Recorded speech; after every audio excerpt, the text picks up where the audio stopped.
In clinical medicine, every disease tells a story. We often enter that story at the very end, when a patient presents with a swollen, painfully inflamed knee joint.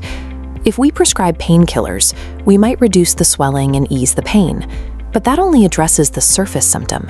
We are entirely ignoring the underlying destructive process occurring inside the joint. That single symptom could be driven by 3 microscopic triggers: bacteria, uric acid crystals, or an autoimmune attack. We call this trigger the etiology. The sequence of cellular events unfolding inside is the pathogenesis. Finally, we see the clinical manifestation, the observable symptoms. This sequence, from etiology to pathogenesis to manifestation, dictates the timeline of every clinical disease. To achieve clinical efficacy, we have to look past the external manifestation. We have to intercept the specific pathogenesis phase. To do that, we have to scale down. Every systemic organ failure begins at the microscopic level, with individual cell injury. Consider what happens when an injurious stimulus, such as hypoxia, a severe drop in oxygen supply, puts a cell under immediate functional stress. The severity and duration of that stress present the cell with a fork in the road. It will either recover or it will die. If the damage is recognized early, the cell can execute apoptosis, a programmed, tightly controlled dismantling of its own structure. The apoptotic cell smoothly shrinks, breaks itself into neat, contained vesicles, and is silently absorbed by a passing phagocyte. There is no biological alarm and no collateral damage. But when an injury is sudden and severe, the cell undergoes necrosis, uncontrolled pathological death. The cell cannot maintain its structure. Its membrane violently ruptures, spilling its toxic internal contents directly into the surrounding dark void of the tissue.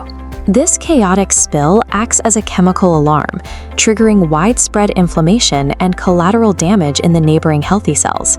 Scale this up. When millions of cardiomyocytes undergo necrosis simultaneously, the result is a myocardial infarction. The tissue dies, and the organ fails.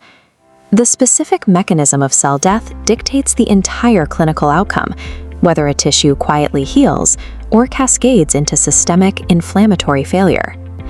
Usually, inflammation is protective.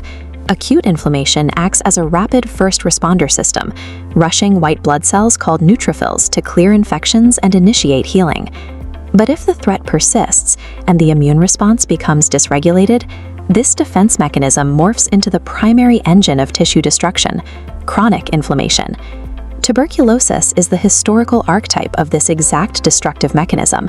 If we map TB onto our equation, the specific bacterium is the etiology. The pathogenesis begins when immune cells called macrophages arrive in the lungs to swallow the TB bacteria. But the bacteria survive. The macrophages fail to kill them. Unable to clear the threat, the immune system adapts structurally. It surrounds the invincible bacteria, walling them off inside a dense cellular prison called a granuloma.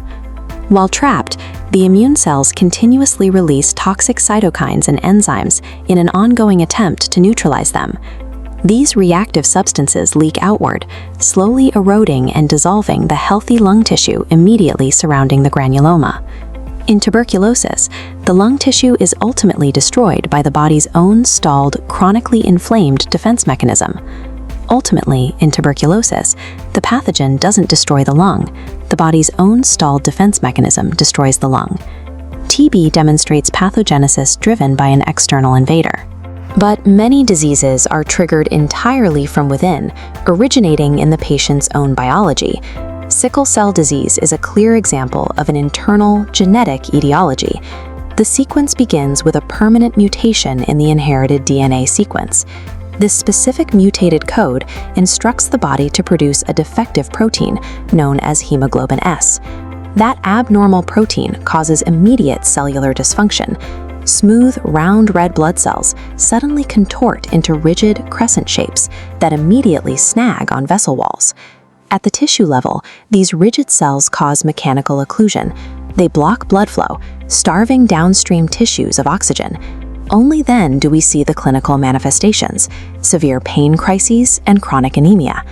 A completely different internal trigger occurs through immune dysfunction, specifically autoimmunity. In rheumatoid arthritis, the etiology is a failure of immune tolerance.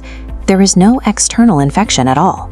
The pathogenesis begins when the immune system misidentifies normal, healthy joint tissue as foreign material and launches a targeted attack against it. This relentless, misdirected attack sustains chronic inflammation, systematically destroying the cartilage in the joint.